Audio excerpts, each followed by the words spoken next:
ঐক্যমত্য কমিশনের প্রস্তাবনার আলোকে একটা গণভোটের মধ্য দিয়ে আমাদের যে সাংবিধানিক সংস্কার সেটাকে আমরা মেনে নিই, গ্রহণ করি এবং সেই আলোকে একটা সুষ্ঠু নির্বাচনের মধ্য দিয়ে আমরা নতুনভাবে বাংলাদেশকে এগিয়ে নেওয়ার জন্য নতুন যাত্রা শুরু করি। কেউ ভোট চুরির চিন্তা, ভোট বানচালের চেষ্টা, ভোটকে ষড়যন্ত্র করে অন্যদের সাথে হাত মিলিয়ে এটাকে ভিন্ন খাতে চেষ্টা করবেন না, কারণ এই দেশ আর আগের জায়গায় ফিরে যাবে না।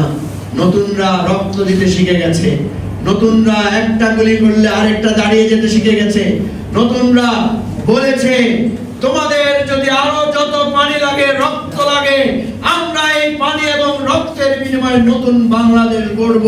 আমরা এই নতুনদের সাথে আছি এবং থাকবো ইনশাআল্লাহ। মানুষ আস্তে আস্তেই নিজের শক্তি তৈরি করে। আমরা ছোট আছি, এটা আমাদের জন্য ভালো।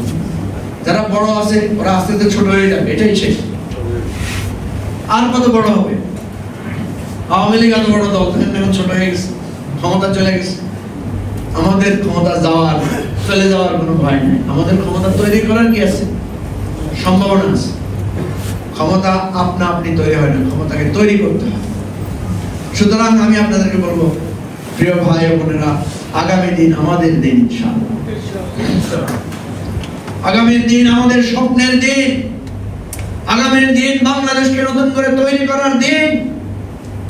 আগামী দিন অতীতকে ভুলে গিয়ে, অতীতের ব্যর্থতার উপরে, ভুলের উপরে, নিজেদের ব্যর্থতার উপরে সুন্দর করে একটা ভবিষ্যৎ নির্মাণের দিন। এখানে যতগুলো জেলার বা বিভিন্ন স্থানীয় প্রতিনিধিরা আছেন, সবাই আজকে থেকে সিদ্ধান্ত নেন যে আপনাদের এই শ্রমিক পার্টিকে একটা শক্তিশালী সংগঠনে আপনারা জায়গায় জায়গায় রূপান্তর করবেন ইনশাআল্লাহ। পারবেন তো? আমরা আবারও বলছি, এখন থেকে শ্রমিক পার্টিকে সর্বোচ্চ সহায়তা দেওয়ার জন্য আমরা প্রতিশ্রুতি দিচ্ছি ইনশাআল্লাহ। আপনারা আপনাদের কাজ করবেন, আপনারা আপনাদের দল তৈরি করবেন। আগামী 6 মাসের মধ্যে এবি শ্রমিক পার্টির আলাদা অফিস, আলাদা সংগঠন এবং জেলায় জেলায় সংগঠন তৈরি করে 6 মাসের মধ্যে যাতে সারা বাংলাদেশে জেলাগুলোতে আমরা কাউন্সিল শুরু করতে পারি, সেই পরিকল্পনা নিয়ে আপনারা কাজ করবেন। আজকে এটাই আপনাদের কাছে আমার একান্ত অনুরোধ। সর্বশেষ, এই সামনে যে নির্বাচন আছে, সেই নির্বাচনের ব্যাপারে একটা কথা বলে আমার বক্তব্য শেষ করছি। এবি পার্টির পক্ষ থেকে আমরা 100-র উপরে আসনে আমরা কয়েকদিনের মধ্যে ইনশাআল্লাহ আমরা আমাদের মনোনয়ন ডিক্লেয়ার করব। বাকি যে আসনগুলো আছে সেগুলোর জন্য যারা আমাদের কাছে ইতিমধ্যে আবেদন করেছেন, আমরা সেখানে যাচাই বাছাই করে এর পরের স্তরে আমরা 100 করে সর্বোচ্চ আসনে আমরা আমাদের নমিনেশন ডিক্লেয়ার করব।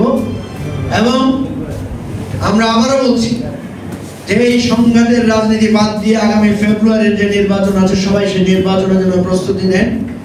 জুলাই সনদের যেই চূড়ান্ত রূপরেখা তৈরি হয়েছে, সেটাকে আমাদের ঐক্যমত্য কমিশন যে প্রস্তাব দিয়েছে, আমরা আমাদের মতকে স্যাক্রিফাইস করে সবাইকে অনুরোধ করেছি যে আসেন আমরা